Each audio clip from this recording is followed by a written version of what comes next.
शेळीपालन करताय, शेळीपालनात आपल्याला कोणत्या शेळीची जात निवडली पाहिजे?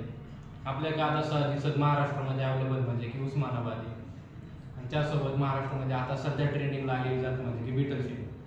तर बिटल शेळी, गावरान शेळी म्हणजे की उस्मानाबादी, याच्यात फरक काय? तर उस्मानाबादी शेळीमध्ये जर ठरलं 50 शेळीचे 100 पिल्लं, 100 पिल्लांचं उत्पन्न जवळपास 5,000 धरलं, 5 महिन्याचे पिल्लू आपल्याला 5,000 जवळपास आपल्याला 5 लाखाचे होतील. 5 लाखाचे झाले मग त्याच्यात आपण जवळपास 1.5 लाख आपला खर्च धरला आणि निव्वळ नफा होतो आपल्याला तो 3.5 लाख.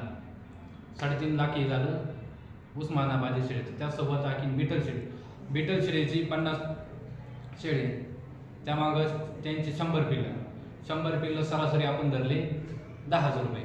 तर निव्वळ आपल्याला प्रॉफिट होतो म्हणजे तो की 10 लाखातून आपण जवळपास 3 लाख खर्च धरला.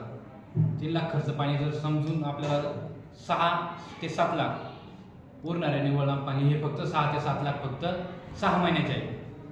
6 महिन्यात 6 ते 7 लाख तुम्हाला कोणती कंपनी देणार आहे किंवा कोणती नोकरीवाला कमवणार आहे? हे फक्त शेळीपालनात आहे. शेळीपालनाविषयी काही लोक